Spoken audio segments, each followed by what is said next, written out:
শোককে শক্তিতে পরিণত করে জাতি বিনির্মাণে কাজে লাগাতে চায় বিএনপি। তারেক রহমানের নেতৃত্বে দেশের গণতন্ত্র ও সার্বভৌমত্ব সুসংহত হওয়ার আশা মির্জা ফখরুলের। গুলশান কার্যালয়ে তারেক রহমান, শফিকুর রহমান বৈঠক। মায়ের মৃত্যুতে জানালেন সহমর্মিতা। সুন্দর গণতান্ত্রিক পরিবেশ ফেরাতে একসঙ্গে কাজ করার ঘোষণা জামায়াত আমিরের। বেগম জিয়ার প্রতি শ্রদ্ধা জানাতে ভারতীয় পররাষ্ট্রমন্ত্রী ঢাকা সফর ইতিবাচক, বললেন পররাষ্ট্র উপদেষ্টা। সম্পর্কে টানাপোড়েন কমবে কিনা ছেড়ে দিলেন সময়ের উপর। স্কুলে স্কুলে উৎসবের আমেজ। বছরের প্রথম দিনে নতুন বই পেল কোমলমতি শিক্ষার্থীরা। বেড়েছে কাগজের মান। 15 জানুয়ারির মধ্যে সবার হাতে পৌঁছে দেওয়ার আশা। এবং মোবাইল নিবন্ধন সিস্টেম চালুর প্রতিবাদে বিটিআরসি ভবনে ভাঙচুর। বিশৃঙ্খলার অভিযোগে আটক 28 হ্যান্ডসেট আমদানিতে শুল্ক কমালো সরকার।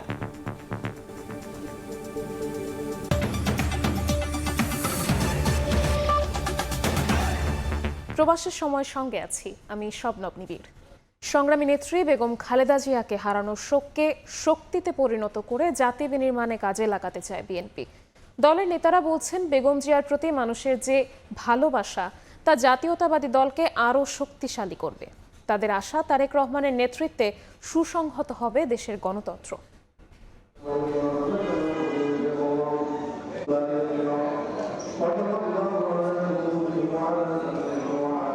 শোকাবহ পরিবেশ বিএনপির গুলশান ও নয়াপল্টন কেন্দ্রীয় কার্যালয়ে। রাষ্ট্রীয় শোকের দ্বিতীয় দিনে অর্ধনমিত রাখা হয় জাতীয় পতাকা। কার্যালয়ে অর্ধনমিত ছিল পতাকা, টাঙানো হয়েছে কালো পতাকা।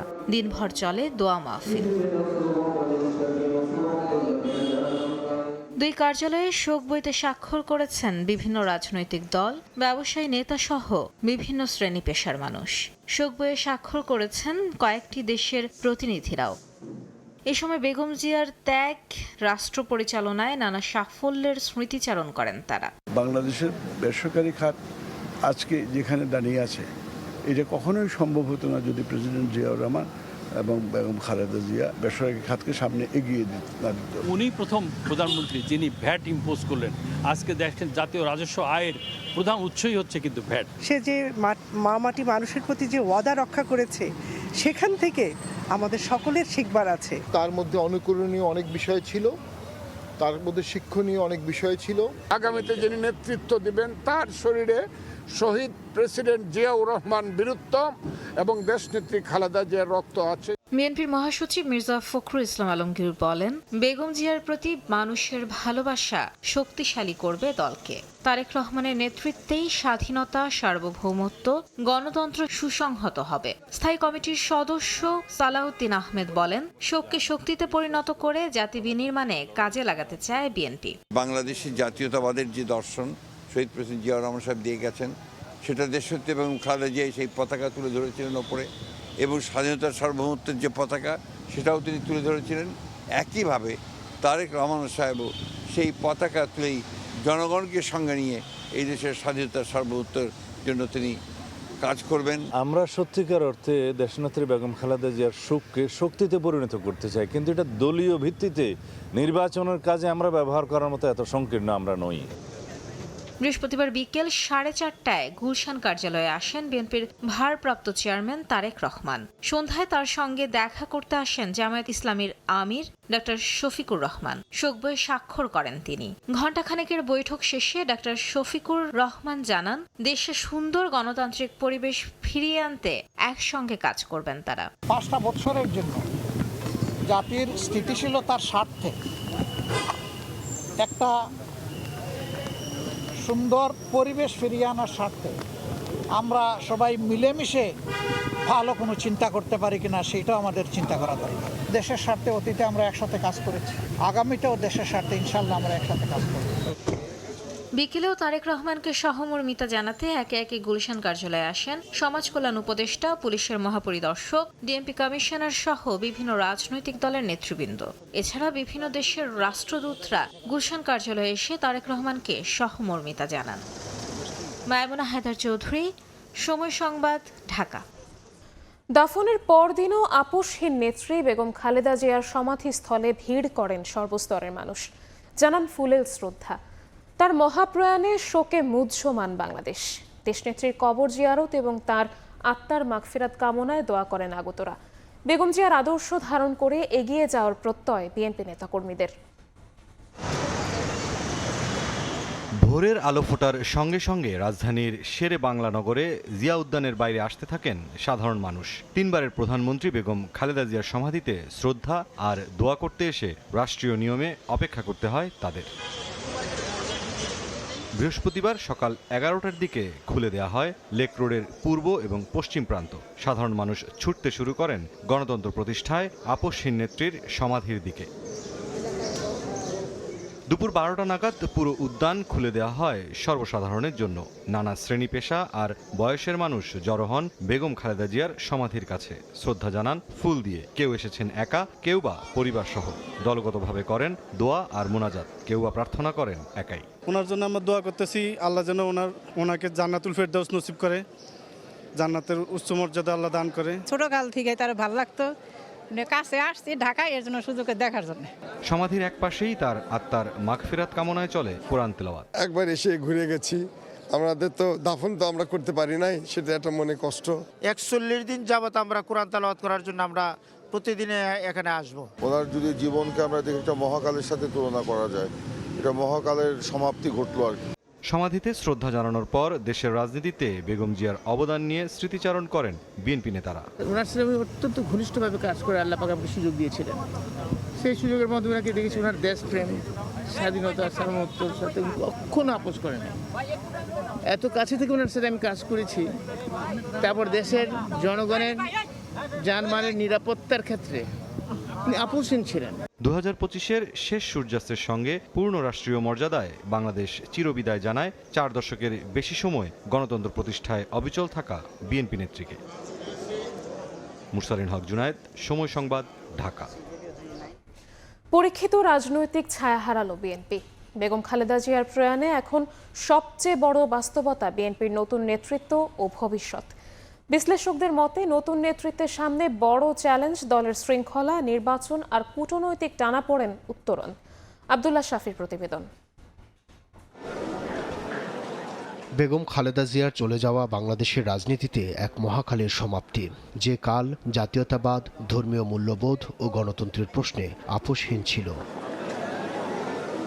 বুধবার তার শেষ বিদায়ে আবারও প্রমাণিত হয় যে তিনি কেবল বিএনপি নয়, জাতীয় ঐক্যের প্রতীক হয়ে উঠেছিলেন। শোকের মধ্যেই সামনে নিদারুণ বাস্তবতা। পরীক্ষিত রাজনৈতিক ছায়া হারানোর পর কেমন হবে বিএনপির নেতৃত্ব? আমি মরহুমা বেগম খালেদা জিয়ার বড় সন্তান তারেক রহমান। দলের ভারপ্রাপ্ত চেয়ারম্যান তারেক রহমানই এখন বিএনপির প্রধান মুখ। রাজনৈতিক বিশ্লেষকরা মনে করেন কার্যত 2018 সাল থেকে দলের উপর তার নিয়ন্ত্রণ। 17 বছরের নির্বাসন আর জানাশোনা আরও পরিপক্ক করে তুলেছে তাকে। তারেক জিয়ার নেতৃত্বের প্রতি এই দেশের মানুষের যে আস্থার জায়গাটা, সেটা কিন্তু ইতিমধ্যেই তার যে গণসংবর্ধনায় বিপুল সংখ্যক মানুষের উপস্থিতি এবং গণসংবর্ধনার জবাবে তারেক রহমানের যে বক্তব্য, সেগুলো তার রাজনৈতিক পরিপক্কতার নিদর্শন। প্রুফ করা যে তার পার্সোনাল কোনো ইন্টারেস্ট তিনি দেখাবেন না, বরং দেশের স্বার্থে পুরোপুরি নিজেকে নিবেদিত করবেন। দলের অভ্যন্তরীণ শৃঙ্খলা, কূটনৈতিক টানাপোড়েন এবং শহীদ জিয়া ও বেগম জিয়ার নীতির ধারাবাহিকতা ধরে রাখার পাশাপাশি সামনের নির্বাচন তারেক রহমানের জন্য কঠিন পরীক্ষা বলেও মনে করেন তারা। জিয়াউর রহমান এবং বেগম খালেদা জিয়ার যে নেতৃত্বে যে ধারাটা সেটাকে অক্ষুণ্ণ রাখা এবং সেটাকে অক্ষুণ্ণ রেখে বাংলাদেশকে একটা স্বাধীন সার্বভৌম রাষ্ট্র হিসেবে প্রতিষ্ঠা করা। সংকট সম্ভাবনার মধ্যে দিয়ে তিনি গেছেন এবং এর মধ্য দিয়ে যে তিনি অভিজ্ঞতাটা অর্জন করেছেন, সেই অভিজ্ঞতাটাকে কাজে লাগিয়ে আমরা আশা করি যে তিনি দলকে সংগঠিত করে রাখতে পারবেন। আবেগ নয়, বাস্তব ভিত্তিক রাজনীতি তারেক রহমানকে অনন্য উচ্চতায় নিয়ে যেতে পারে বলে মত বিশ্লেষকদের। আব্দুল্লাহ শাফি, সময় সংবাদ, ঢাকা। বেগম জিয়ার প্রতি শ্রদ্ধা জানাতে ভারতের পররাষ্ট্রমন্ত্রী এস জয়শঙ্করের ঝটিকা ঢাকা সফরকে ইতিবাচক হিসেবে দেখছে সরকার। এমনটা জানিয়েছেন পররাষ্ট্র উপদেষ্টা মোহাম্মদ তৌহিদ হোসেন। একে আন্তঃরাষ্ট্রীয় সম্পর্ক বা বিশেষ রাজনৈতিক দৃষ্টিভঙ্গিতে না দেখার আহ্বান তার। পররাষ্ট্র উপদেষ্টা বলেন, দিল্লির ঢাকার সম্পর্কে টানাপোড়েনে এর কোনো প্রভাব পড়বে কিনা তা সময়ই বলে দেবে। সাবেক প্রধানমন্ত্রী এবং বিএনপি চেয়ারপারসন বেগম খালেদা জিয়ার প্রতি শেষ শ্রদ্ধা জানাতে বুধবার ঢাকায় ছুটে আসেন ভারতের পররাষ্ট্রমন্ত্রী এস জয়শঙ্কর। জাতীয় সংসদ ভবনে বেগম জিয়ার জানাজার আগে বিএনপির ভারপ্রাপ্ত চেয়ারম্যান তারেক রহমানের হাতে নরেন্দ্র মোদীর শোক বার্তা তুলে দেন, সমবেদনা জানান জিয়া পরিবারকে। এ বিষয়ে গণমাধ্যম কর্মীদের প্রশ্নের জবাবে বৃহস্পতিবার দুপুরে পররাষ্ট্র মন্ত্রণালয়ের উপদেষ্টা বলেন, সদ্য প্রয়াত বেগম খালেদা জিয়াকে শেষ শ্রদ্ধা জানাতে ভারতের পররাষ্ট্রমন্ত্রীর ঢাকা সফরকে ইতিবাচক হিসেবে দেখছে সরকার। এই সফরকে আন্তঃরাষ্ট্রীয় সম্পর্ক বা বিশেষ রাজনৈতিক দৃষ্টিভঙ্গিতে না দেখার আহ্বান জানান তিনি। এটাকে ঠিক আন্তঃরাষ্ট্রীয় সম্পর্ক, তারপরে আপনার রাজনীতি, সেই দৃষ্টিভঙ্গি থেকে না দেখাই উচিত হবে। বেগম খালেদা জিয়া বাংলাদেশে তো বটেই, আসলে প্রতিবেশী দেশগুলোতে তার এক ধরনের ইমেজ আছে যথেষ্ট পজিটিভ। তার যে আন্তঃশিক্ষায় সবাই প্রতিনিধিত্ব করবেন, অংশগ্রহণ করবেন, এটাই স্বাভাবিক এবং আমরা এটাকে সেভাবেই দেখি। তার সফর সংক্ষিপ্ত ছিল, কিন্তু উনি পুরো অনুষ্ঠানটাতে অংশগ্রহণ করেছেন এবং তারপরে তার ফেরত চলে গেছে। এটা আমি মনে করি যে এটা একটা ভালো চেষ্টা। তার সাথে আমার যেটুকু কথাবার্তা হয়েছে সেটাতে আসলে রাজনীতি ছিল না।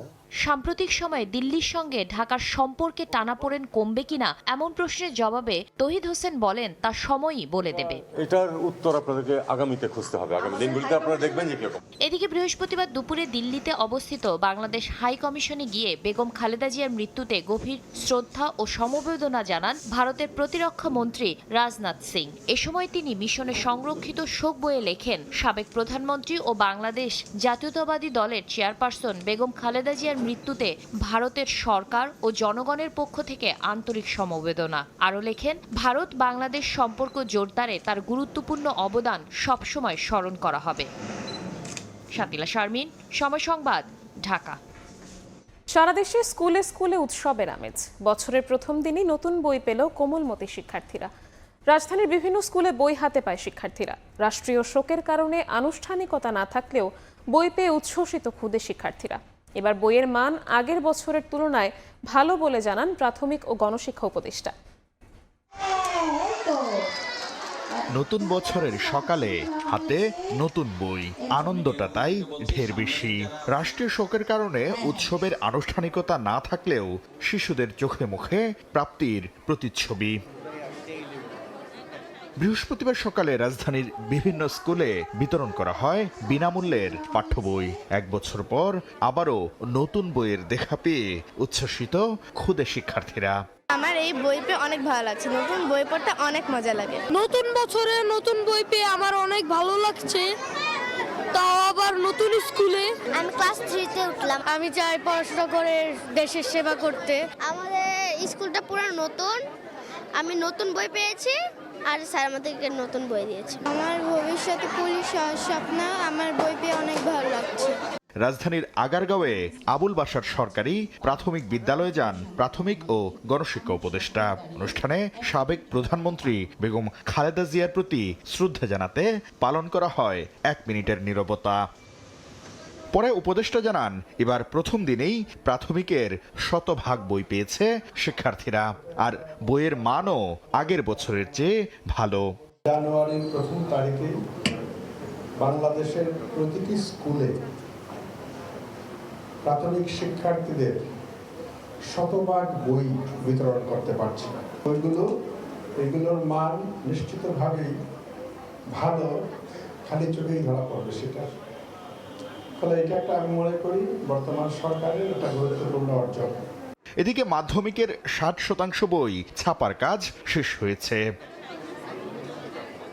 শাকির আহমেদ, সময় সংবাদ, ঢাকা। 15 জানুয়ারির মধ্যে শিক্ষার্থীদের হাতে 100% পাঠ্যপুস্তক পৌঁছে দেবে সরকার। উপদেষ্টা পরিষদের বৈঠক শেষে ফরেন সার্ভিস একাডেমিতে ব্রিফিংয়ে এ তথ্য জানায় প্রেস উইং। প্রেস সচিব জানান, গণভোট নিয়ে ভোটারদের উৎসাহী করতে সরকার প্রচারণা চালাচ্ছে। জাতীয় নির্বাচনের মনোনয়ন ফরম বিতরণ শেষ হয়ে চলছে যাচাই বাছাই। নির্বাচন গ্রহণযোগ্য করতে সরকার সারা দেশে প্রচারণা চালাচ্ছে। বৃহস্পতিবার ফরেন সার্ভিস একাডেমিতে সংবাদ সম্মেলনে প্রধান উপদেষ্টার প্রেস সচিব শফিকুল আলম আবারও সুষ্ঠু নির্বাচনের প্রত্যয় জানান। বলেন, ভোট গ্রহণে প্রবাসীদের অন্তর্ভুক্তিকরণ এ সরকারের একটি ভালো উদ্যোগ। 12 তারিখে দেশ একটি ফ্রি ফেয়ার পিসফুল এবং ফেস্টিভ ইলেকশন পাবে এবং গণভোটেও সেটা, এবং আমরা মনে করছি যে খুবই রেকর্ড পরিমাণ টার্ন আউট থাকবে। ব্রিফিংয়ে বেগম খালেদা জিয়ার জানাজা প্রসঙ্গে কথা বলেন প্রেস সচিব। বলেন, বেগম জিয়ার জানাজায় জমায়েত নিয়ে অভিভূত বিদেশি অতিথিরা। প্রফেসর ইউনূস বলেছেন যে সার্কের স্পিরিট ইজ অ্যালাইভ। যারা ফরেন ডিগনিটারি এসছেন তারা ওভারওয়েলম হয়ে গিয়েছেন। তারা বারবার বলেছেন এত বিশাল ফিউনারাল ওনারা দেখেননি। প্রধান উপদেষ্টার উপপ্রেস সচিব জানান, বছরের প্রথম দিনেই 83% পাঠ্যপুস্তক বিতরণ করা হয়েছে।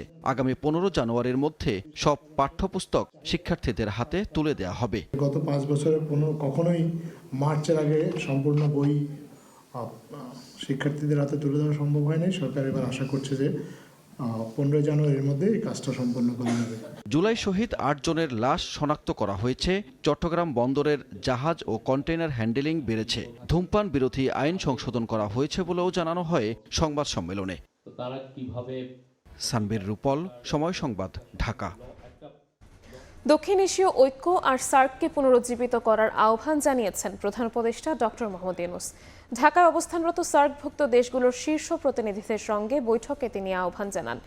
রাতে রাষ্ট্রীয় অতিথি ভবন যমুনায় অনুষ্ঠিত বৈঠকের বিষয়ে প্রধান উপদেষ্টার প্রেস উইং থেকে পাঠানো বিবৃতিতে এ তথ্য জানানো হয়। বুধবার সাবেক প্রধানমন্ত্রী ও বিএনপি চেয়ারপারসন বেগম খালেদা জিয়ার জানাজায় অংশ নিতে আসা আঞ্চলিক নেতাদের সঙ্গে সাক্ষাৎ করেন প্রধান উপদেষ্টা। এ সময় বেগম খালেদা জিয়ার জানাজায় আঞ্চলিক নেতাদের উপস্থিতিকে তিনি দক্ষিণ এশীয় সংহতির প্রতীক হিসেবে উল্লেখ করেন। বৈঠকে প্রধান উপদেষ্টা জানান, 12 ফেব্রুয়ারি অবাধ, সুষ্ঠু ও শান্তিপূর্ণ নির্বাচন আয়োজনের জন্য বাংলাদেশ সম্পূর্ণ প্রস্তুত।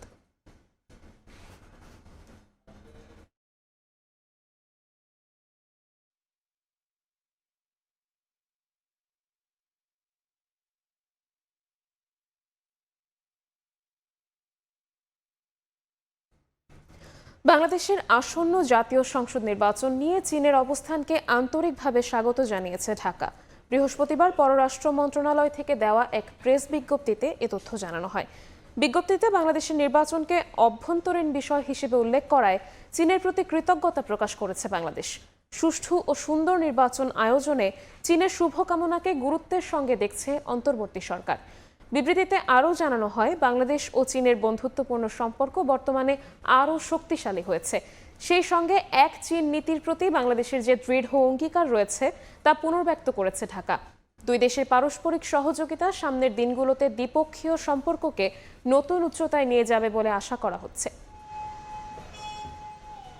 মোবাইল ব্যবসায়ীদের দাবির প্রেক্ষিতে হ্যান্ডসেট আমদানিতে শুল্ক হার কমালো সরকার। প্রধান উপদেষ্টার প্রেস সচিব জানান, 61% থেকে শুল্ক হার নামানো হয়েছে 43.4%। এরপরও এনইআইআর সিস্টেম স্থগিতের দাবিতে বিটিআরসি ভবনে হামলা চালিয়েছে মোবাইল ব্যবসায়ীরা। এই ঘটনায় 28 জনকে গ্রেফতার করেছে আইনশৃঙ্খলা বাহিনী। করফাঁকি রোধের পাশাপাশি নিম্নমানের ফোন দেশে ঢোকা বন্ধ করতে নতুন বছরের প্রথম দিন বৃহস্পতিবার থেকে হ্যান্ডসেট নিবন্ধন বা এনইআইআর সিস্টেম চালু করেছে সরকার। একই সঙ্গে বৈধভাবে মোবাইল ফোন আমদানিতে উৎসাহিত করতে কমিয়েছে শুল্ক হারও। বৃহস্পতিবার উপদেষ্টা পরিষদের সভায় হ্যান্ডসেট আমদানিতে কাস্টমস ডিউটি 25% থেকে কমিয়ে 10% নামানো হয়। এতে আমদানি শুল্ক, অগ্রিম কর ও ভ্যাটের পরিমাণ নামে 43.43%, যা আগে ছিল 61.8%। এমনভাবে ট্যাক্স ইনসিডেন্সটা রাখা হয়েছে যাতে ডোমেস্টিক ম্যানুফ্যাকচারিংও এর জন্য এনকারেজ ফিল করে, আবার যারা ইম্পোর্ট করেন তারাও যাতে একদম ক্ষতিগ্রস্ত না হয়। সরকার শুল্কহার কমানোর পরও এনইআইআর সিস্টেম স্থগিতের দাবিতে বৃহস্পতিবার বিটিআরসি কার্যালয়ের সামনে বিক্ষোভ করেন মোবাইল ব্যবসায়ীরা। এক পর্যায়ে ভবনে ইট পাথর নিক্ষেপ করা হয়। খবর পেয়ে আইনশৃঙ্খলা বাহিনী ঘটনাস্থলে গিয়ে পরিস্থিতি নিয়ন্ত্রণে আনে। এ সময় 28 জনকে গ্রেপ্তার করা হয়। যখন আসছে তখন শান্তিপূর্ণ অবস্থান ছিল, সবাই শান্তিপূর্ণ আছে। কারা কারা ছিল, মানে এখানে নেতৃত্ব দিয়েছে কারা? আমাদের সভাপতি সাহেব আছে, সভাপতি সাহেব আসছিল মোহাম্মদ আসলাম হোসেন। তাদেরকে আমরা বোঝানোর চেষ্টা করতেছিলাম, কিন্তু ওনারা কোনো ধরনের বুঝ মানতেছিল না। তখন আমরা তাদেরকে ডিসপার্স করে দিই। যে কোনো পরিস্থিতি মোকাবিলায় বিটিআরসির ভবনের সামনে আইন শৃঙ্খলা বাহিনীর সদস্যদের মোতায়েন করা হয়েছে। কামরুল হাসান সবুজ, সময় সংবাদ, ঢাকা। অবশেষে টাকা তুলতে পারছেন সম্মিলিত ইসলামী ব্যাংকের গ্রাহকরা। প্রথম পর্যায়ে মিলছে সর্বোচ্চ 2 লক্ষ টাকা। 4 নভেম্বর পর্যন্ত গ্রাহকদের ব্যালেন্সের উপর টাকা পরিশোধ করা হচ্ছে। ব্যাংকগুলো জানায় গ্রাহকদের সঙ্গে সঙ্গে রেমিটেন্সের টাকা পরিশোধ ও ব্যবসা বাণিজ্যের লেনদেনও শুরু করেছে ব্যাংকগুলো। বাচ্চাদের স্কুল ফি বা অ্যাডমিশন ফি, তো এই অ্যাডমিশন ফি, বই, খাতা, কলম এগুলো কিনতে আমার যথেষ্ট সহায়ক হবে। টাকা বহুল প্রত্যাশিত। বাসাবো থেকে আসা মোর্শেদ আলম এখন সন্তানের স্কুলের খরচ আর হাসপাতাল ওষুধপত্রের খরচ মেটাতে পারবেন এই স্বস্তি নিয়ে ঘরে ফেরা। দীর্ঘ সময়ের তথ্য যাচাই বাছাই শেষে টাকা নিয়ে ফিরলেন কাশেম সাহেবও। স্বস্তি এখন ব্যাংকটি সরকারের হাতে। টাকাটা তুললাম, আমি মোটামুটি সন্তুষ্ট। প্রায় 1.5 বছর পর টাকা পেতে শুরু করেছেন 5 ব্যাংকের আমানতকারীরা। একই দিনে পাল্টে ফেলা হলো 5 ব্যাংকের নাম। ঘোষণা করা স্কিম অনুযায়ী সর্বোচ্চ 2 লাখ টাকা তুলতে পারছেন গ্রাহকরা। তবে তথ্য বিভ্রাটে না পাওয়ার অস্বস্তিও আছে। 2 লক্ষ টাকা আমার এলিজিবল ছিল, তো আমাকে 2 লক্ষ টাকা দেয় নাই। ওনারা বলতেছে 4 তারিখের আগে যেই টাকাটা ঢুকছে ওইটাই দিবে। সম্মিলিত ইসলামী ব্যাংকের কর্মকর্তারা জানান, আমানতের টাকা ফেরত দেওয়া ছাড়াও রেমিটেন্সের টাকা দেওয়া ও বাণিজ্যিক কার্যক্রম চলমান থাকছে ব্যাংকগুলোতে। এক্সপোর্ট, ইম্পোর্ট, গ্যারান্টি, বিনিয়োগ সব ধরনের ব্যবসা আমরা তাদেরকে কার্যক্রম চালু করছি। আমরা 2 লক্ষ টাকা দেওয়া শুরু করেছি। এর অর্থ হলো যে আস্থাটা ফিরিয়ে আনার জন্য প্রতিটা গ্রাহকের এগেইনস্টে টাকা উত্তোলনের সুযোগ পেয়েছে। বড় অঙ্কের আমানতের ক্ষেত্রে কিস্তিতে অর্থ পরিশোধ করা হবে। 2 লাখ টাকা তোলার পর বাকি অংশ নির্দিষ্ট ধাপে দেয়া হবে। স্থায়ী আমানত অর্থাৎ এফডিআর স্বয়ংক্রিয়ভাবে নবায়নের সুবিধা থাকছে এবং গুরুতর অসুস্থ আমানতকারীদের জন্য বিশেষ ছাড়ের ব্যবস্থা রাখা হয়েছে বাংলাদেশ ব্যাংকের ঘোষণায়। সেলিয়া সুলতানা, সময় সংবাদ, ঢাকা। নতুন বছরের শুরুতেই ইচ্ছে মতো বাড়ি ভাড়া বাড়িয়েছেন বাড়িওয়ালারা। ক্যাবের তথ্য মতে গত 25 বছরে ঢাকায় বাড়ি ভাড়া বেড়েছে প্রায় 400%। অতিরিক্ত ভাড়ায় হিমশিম খাচ্ছেন ভাড়াটিয়ারা।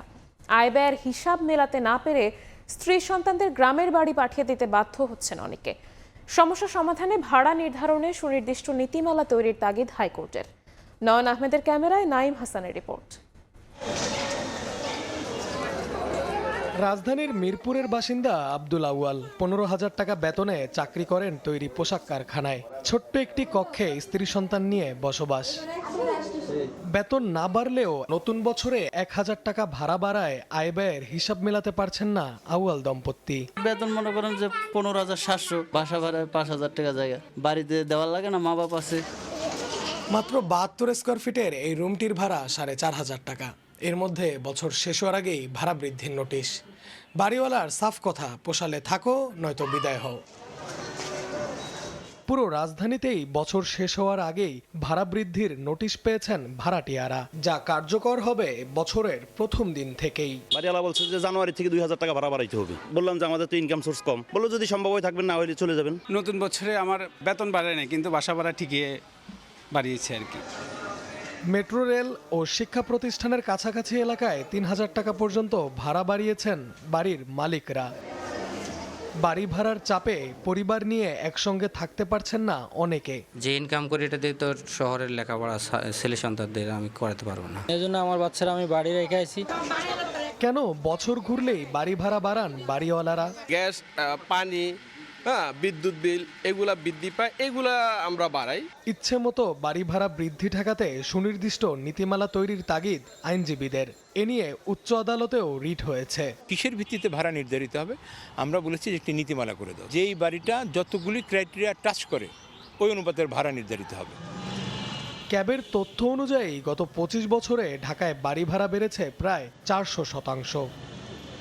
নাইম হাসান, সময় সংবাদ, ঢাকা। মেট্রো রেলের নকশায় ত্রুটি এবং নিম্নমানের বিয়ারিং প্যাড সহ 6টি কারণে পিলার থেকে বিয়ারিং প্যাড খুলে পড়ে একজনের মৃত্যু হয়েছে বলে জানিয়েছেন সড়ক পরিবহন ও সেতু উপদেষ্টা ফাউজুল কবির খান। তবে দুর্ঘটনার পিছনে নাশকতার কোনো প্রমাণ মেলেনি। ভবিষ্যৎ দুর্ঘটনা এড়াতে মেট্রো রেলের বিয়ারিং প্যাড নিবিড় পর্যবেক্ষণে রাখার পাশাপাশি দায়ীদের বিরুদ্ধে ব্যবস্থা নেওয়ার কথা জানান উপদেষ্টা। গত ২৬ অক্টোবর রাজধানীর ফার্মগেটে মেট্রো রেলের ৪৩৩ নম্বর পিলার থেকে বিয়ারিং প্যাড পড়ে নিহত হন আবুল কালাম আজাদ নামে এক পথচারী। কয়েকদিনের ব্যবধানে ৪৩০ নম্বর পিলার থেকেও পড়ে যায় বিয়ারিং প্যাড। এ ঘটনায় সেতু বিভাগের সচিব মোহাম্মদ আব্দুর রউফকে আহ্বায়ক করে ৫ সদস্যের তদন্ত কমিটি গঠন করা হয়। বৃহস্পতিবার সচিবালয়ে প্রেস ব্রিফিংয়ে তদন্ত কমিটির প্রতিবেদনে উঠে আসা দুর্ঘটনার ৬টি কারণ উল্লেখ করে সড়ক পরিবহন ও সেতু উপদেষ্টা বলেন, মেট্রো রেলের ওই অ্যালাইনমেন্টের নকশায় ত্রুটি, প্রচলিত মানের চেয়ে নিম্নমানের বিয়ারিং প্যাড ব্যবহার বুয়েটের ল্যাব পরীক্ষায় প্রমাণিত।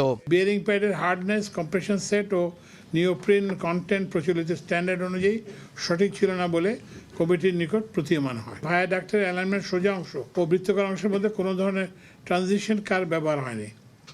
কমিটির অনুসন্ধানে মেট্রো রেলের এই অ্যালাইনমেন্টের নকশায় ত্রুটি থাকতে বলে প্রতীয়মান হয়েছে। ভবিষ্যতে এই ধরনের দুর্ঘটনা এড়ানোর জন্য কার্ভ অ্যালাইনমেন্ট সংশ্লিষ্ট স্থানে বিয়ারিং প্যাড যাতে সরে যেতে না পারে সেই জন্য যথাযথ কারিগরি ব্যবস্থা জরুরি ভিত্তিতে সন্নিবেশিত করতে হবে। এদিকে তদন্তে উঠে আসা ত্রুটিসমূহ আরও নিবিড় পর্যবেক্ষণ করার পর এ বিষয়ে চূড়ান্ত ব্যবস্থা নেওয়ার কথা জানান কমিটির প্রধান ও বিশেষজ্ঞ সদস্যরা। ডিজাইনগুলো তৈরি করার পিছনে যাদের দায়িত্ব ছিল সেগুলো বের করে তারপরে আরো সুনির্দিষ্টভাবে এটা করা যেতে পারে। প্রতিবেদনটাকে বোর্ড সভায় বিস্তারিত উপস্থাপন করব। যদি কাউকে দোষী পাওয়া যায় তার বিরুদ্ধে আমরা সর্বোচ্চ ব্যবস্থা নেব। 10টা প্যারামিটার 2টাতে আমরা কি পেয়েছি, ডেভিয়েশন আছে। আমরা এই বিষয়টা নিয়ে কাওয়াকিন কর্পোরেশন যারা এটা সাপ্লাই দিয়েছে, জাপানের যে কোম্পানি, তাদের সাথে কথা, তারা আবার একটু ডিফার করে যে আমাদের ঠিক আছে, তারা চ্যালেঞ্জ জানিয়েছে। বিয়ারিং প্যাড খুলে পড়ে যাওয়ার কারণ নিশ্চিত করতে তৃতীয় পক্ষের মাধ্যমে আরও নিবিড় পর্যবেক্ষণ ও তদন্ত করার চিন্তা চলছে বলেও ব্রিফিংয়ে জানানো হয়। দেশের বাইরে ল্যাবরেটরিতে। প্রসূন আশিস, সময় সংবাদ, ঢাকা। জনতা ব্যাংক থেকে প্রায় ২,৯৫৮ কোটি টাকা আত্মসাৎ ও পাচারের অভিযোগে সালমান এফ রহমান সহ সংশ্লিষ্ট ৯৪ জনের বিরুদ্ধে 4টি মামলা দায়ের করেছে দুদক। এ নিয়ে শুধু জনতা ব্যাংক থেকেই প্রায় ৪,৮০০ কোটি টাকা পাচারের ঘটনায় মামলা করল সংস্থাটি। দুদক মহাপরিচালক জানান, তদন্তের অগ্রগতির সঙ্গে সঙ্গে পর্যায়ক্রমে আরও একাধিক মামলা ও চার্জশিট দাখিল করা হবে। গণঅভ্যুত্থানে ক্ষমতাচ্যুত প্রধানমন্ত্রী শেখ হাসিনার বেসামরিক বিনিয়োগ উপদেষ্টা ও বেক্সিমকো গ্রুপের চেয়ারম্যান সালমান এফ রহমানের বিরুদ্ধে অনুসন্ধানের নামে দুদক গেল নভেম্বরে জনতা ব্যাংক থেকে ২০২১-২২ অর্থ বছরে ঋণের নামে ১,৯৩৯ কোটি টাকা লুটপাট ও পাচারের অভিযোগে সালমান এফ রহমানের বেক্সিমকো গ্রুপ সহ সংশ্লিষ্ট ৩৪ জনের বিরুদ্ধে ৫টি মামলা করে সংস্থাটি। এবার আরও ২,৮৫৮ কোটি টাকা আত্মসাৎ ও পাচারের ঘটনায় সালমান এফ রহমান সহ ৯৪ আসামির বিরুদ্ধে 4টি মামলা করেছে দুদক। এ নিয়ে জনতা ব্যাংক থেকে প্রায় ৪,৮০০ কোটি টাকা পাচারের প্রমাণ পেয়েছে সংস্থাটি।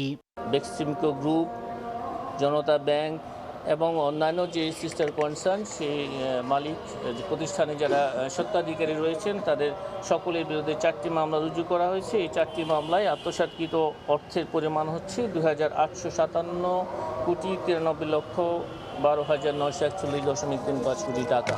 এদিকে শেয়ার বাজার কারসাজির মাধ্যমে হাজার হাজার কোটি টাকা লুটপাট এবং সরকারি বেসরকারি ব্যাংক থেকে প্রায় ৩৪,০০০ কোটি টাকা আত্মসাৎ ও বিদেশে পাচারের অভিযোগে সালমান এফ রহমানের বিরুদ্ধে আরও একাধিক তদন্ত চলমান রয়েছে। সালমান এফ রহমান বা বেক্সিমকো গ্রুপের বিভিন্ন ব্যক্তি এবং তাদের প্রতিষ্ঠানের বিরুদ্ধে যে অভিযোগগুলো আমাদের এখানে অনুসন্ধানাধীন রয়েছে সেগুলি যে ইতিমধ্যে অনেকগুলো অনুসন্ধান কাজ শেষের পথে আছে।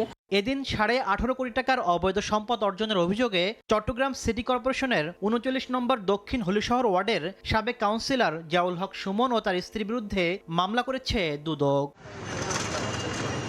তাসলিম তৌহিদ, সময় সংবাদ, ঢাকা। সাবেক প্রধানমন্ত্রী ও বিএনপি চেয়ারপারসন বেগম খালেদা জিয়ার মৃত্যুতে শোকের ছায়া নেমে এসেছে বিভিন্ন দেশের প্রবাসীদের মাঝে। মালদ্বীপে তার স্মরণে খোলা হয়েছে শোক বই। বিভিন্ন দেশের কূটনীতিকরা জানাচ্ছেন সমবেদনা। এদিকে বিশ্বের বিভিন্ন দেশের মতো মালয়েশিয়ায় বেগম জিয়ার গায়েবানা জানাজা হয়েছে। মালয়েশিয়ার রাজধানী কুয়ালালামপুরে সাবেক প্রধানমন্ত্রী ও বিএনপি চেয়ারপারসন বেগম খালেদা জিয়ার গায়েবানা জানাজা হয়েছে। এতে অংশ নেন প্রবাসী বাংলাদেশিরা। এদিন বেগম জিয়ার বিদেহী আত্মার মাগফিরাত ও শান্তি কামনা করে বিশেষ মোনাজাত হয়। ওনার মৃত্যুর পর আমরা দেখতে পেয়েছি সমস্ত মানুষ অকাতরে বলছেন যে বাংলাদেশ অভিভাবক শূন্য হয়েছে। আসলে অভিভাবক শূন্য হয়েছে। বাংলাদেশ ওনাকে কি দিয়েছে আমরা জানি না, কিন্তু বাংলাদেশের জন্য উনি ওনার জীবনটা দিয়ে গেছে। গণতন্ত্রের অতন্দ্র প্রহরী আমাদের মধ্য থেকে বিদায় নিয়েছেন। দেশের এই সংকটকালে যাকে সবচেয়ে বেশি প্রয়োজন ছিল। আমাদের অনেক আশা ভরসা ছিল যে এই সাধারণ নির্বাচনে অন্ততপক্ষে কিছুদিনের জন্য প্রধানমন্ত্রী হবে, সেই আশাটাও আমাদের পূর্ণ হলো না। বেগম খালেদা জিয়ার মৃত্যুতে মালদ্বীপে বাংলাদেশ হাই কমিশনে জাতীয় পতাকা অর্ধনমিত রাখা হয়েছে। তার প্রতি গভীর শ্রদ্ধা জানাতে 30 ডিসেম্বর থেকে দেশটির বাংলাদেশ চ্যান্সারি ভবনে খোলা হয়েছে শোক বই। শোক বইতে এরই মধ্যে সই করেছেন বাংলাদেশ, যুক্তরাজ্য, ভারত ও শ্রীলঙ্কান হাই কমিশনার। শোক বার্তায় তারা বেগম খালেদা জিয়ার পরিবার ও বাংলাদেশের জনগণের প্রতি সমবেদনা জানান। এর আগে বেগম খালেদা জিয়ার মৃত্যুতে শোক জানান মালদ্বীপের প্রেসিডেন্ট সহ দেশের শীর্ষ সরকারি কর্মকর্তারা। বেগম জিয়ার পরিবার ও বাংলাদেশের জনগণের প্রতি গভীর সমবেদনা জানান তারা। ফারহাদ চৌধুরী, সময় সংবাদ। সাবেক প্রধানমন্ত্রী ও বিএনপি চেয়ারপারসন বেগম খালেদা জিয়ার প্রতি গভীর শ্রদ্ধা জানিয়েছেন ভারতের প্রতিরক্ষামন্ত্রী রাজনাথ সিং। বৃহস্পতিবার দুপুরে দিল্লিতে অবস্থিত বাংলাদেশ হাই কমিশনে গিয়ে খালেদা জিয়ার প্রতি শেষ শ্রদ্ধা জানান রাজনাথ। এ সময় বাংলাদেশ মিশনের সংরক্ষিত শোক বইতে একটি বার্তা লেখেন তিনি। শোক বার্তায় রাজনাথ সিং লিখেছেন, সাবেক প্রধানমন্ত্রী ও বাংলাদেশ জাতীয়তাবাদী দলের চেয়ারপারসন বেগম খালেদা জিয়ার মৃত্যুতে ভারতের সরকার ও জনগণের পক্ষ থেকে আন্তরিক সমবেদনা। ভারত বাংলাদেশ সম্পর্ক জোরদারে তার গুরুত্বপূর্ণ অবদান সবসময় স্মরণ করা হবে।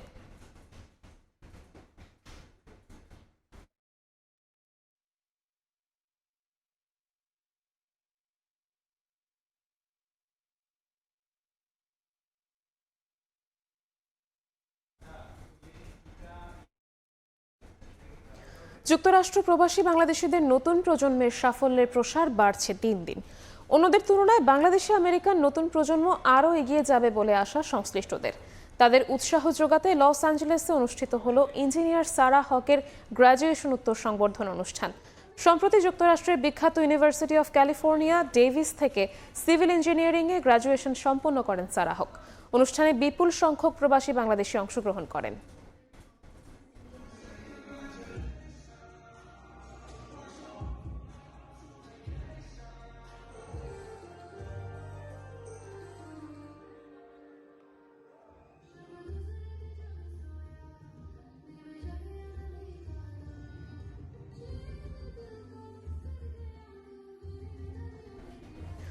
সুইজারল্যান্ডের রিসোর্টের একটি পানশালায় ভয়াবহ বিস্ফোরণের ঘটনা ঘটেছে।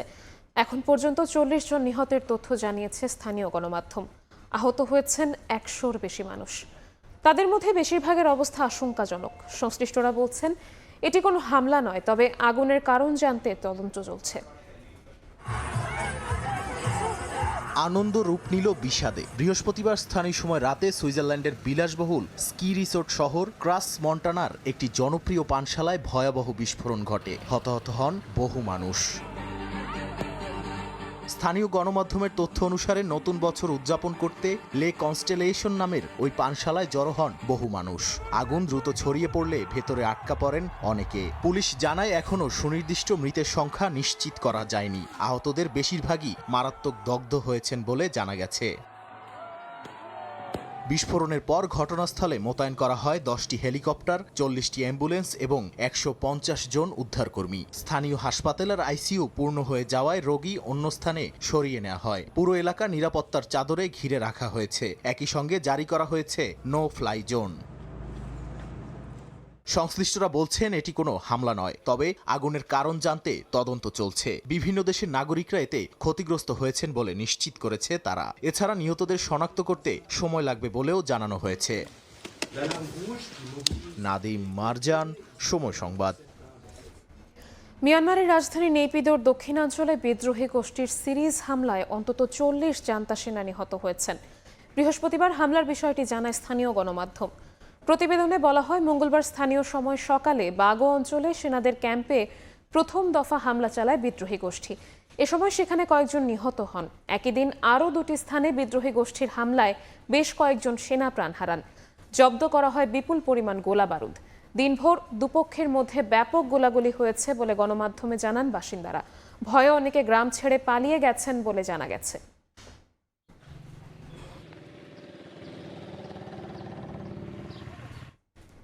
আতশবাজি আর আলোর উৎসবের মধ্য দিয়ে নতুন বছরকে স্বাগত জানিয়েছে ইতালি। তীব্র শীত উপেক্ষা করে ভেনিস নগরীতে জড়ো হন হাজারো মানুষ। রাতের নীরবতা ভেঙে গ্র্যান্ড ক্যানেলের আকাশ রঙিন হয় আতশবাজির বর্ণিল আলোয়। নতুন বছরকে বরণ করে নিতে বিভিন্ন প্রতিষ্ঠান ও রেস্টুরেন্টেও ছিল আলোকসজ্জা। স্থানীয়দের পাশাপাশি আয়োজন দেখতে ভিড় করেন প্রবাসী বাংলাদেশিরাও। পুরনো বছরের গ্লানি ব্যর্থতা ভুলে নতুন বছর হবে সাফল্যে ভরা, এমন প্রত্যাশা করেন সবাই।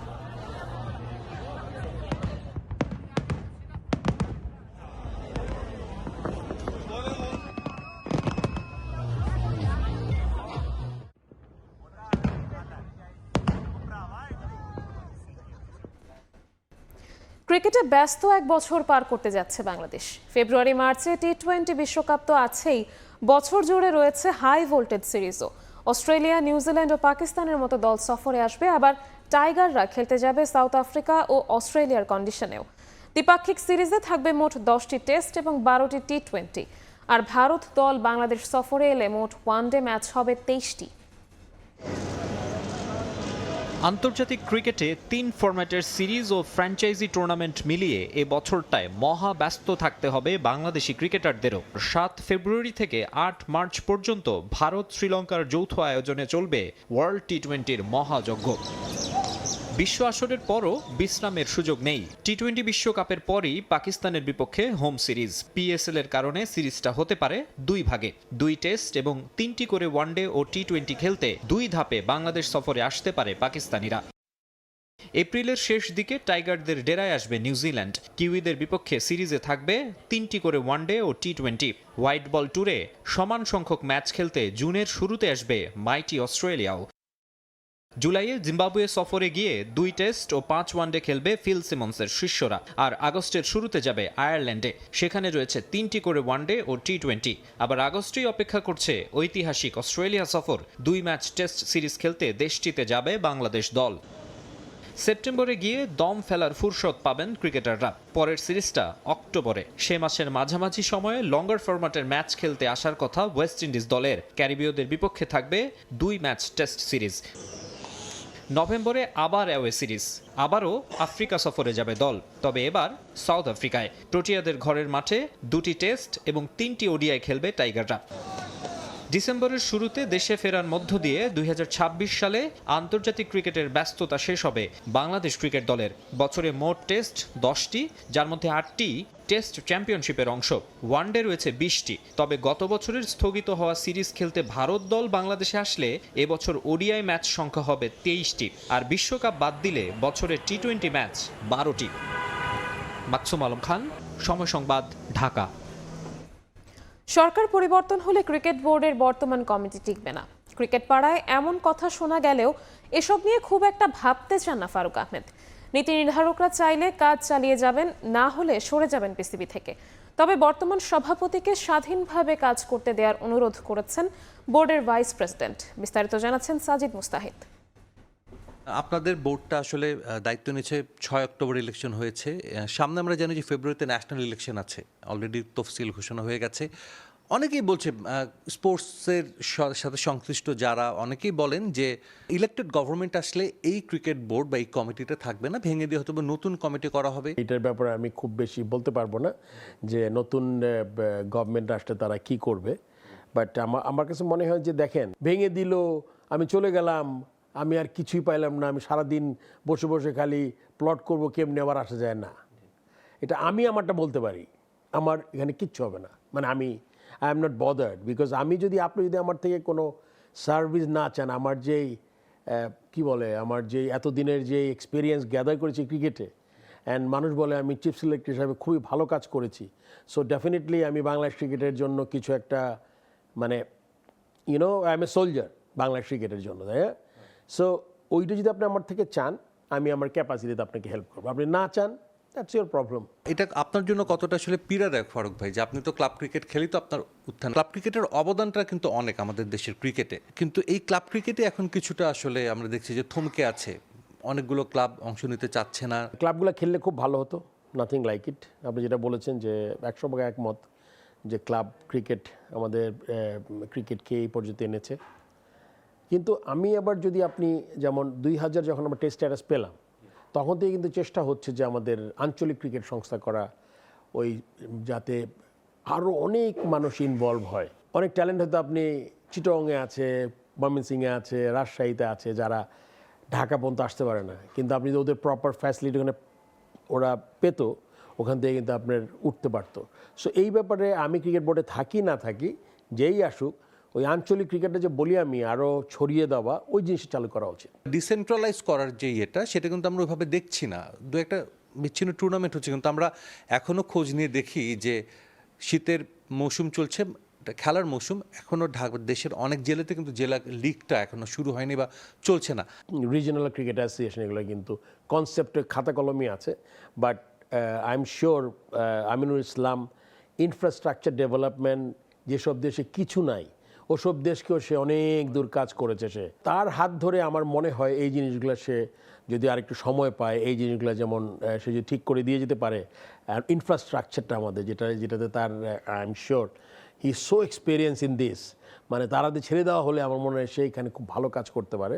তবে আমাদের তাকে হেল্প করতে হবে। আমাদের এই প্রেসিডেন্টকে যদি আমরা হেল্প না করি, মানে প্রেসিডেন্ট যদি নন ইম্পর্টেন্ট ইস্যুতে বিজি থাকে, তাহলে কিন্তু সেই কাজগুলো করতে পারবে না। সাজিদ মুস্তাহিদ, সময় সংবাদ, ঢাকা। এ পর্যায়ে শীর্ষ সংবাদগুলো জানিয়ে দিচ্ছি আরও একবার। শোককে শক্তিতে পরিণত করে জাতি বিনির্মাণে কাজে লাগাতে চায় বিএনপি। তারেক রহমানের নেতৃত্বে দেশের গণতন্ত্র ও সার্বভৌমত্ব সুসংহত হওয়ার আশা মির্জা ফখরুলের। গুলশান কার্যালয়ে তারেক রহমান শফিকুর রহমান বৈঠক, মায়ের মৃত্যুতে জানালেন সহমর্মিতা। সুন্দর গণতান্ত্রিক পরিবেশ ফেরাতে একসঙ্গে কাজ করার ঘোষণা জামায়াত আমিরের। এবং মোবাইল নিবন্ধন সিস্টেম চালুর প্রতিবাদে বিটিআরসি ভবনে ভাঙচুর, বিশৃঙ্খলার অভিযোগে আটক ২৮, হ্যান্ডসেট আমদানিতে শুল্ক কমালো সরকার।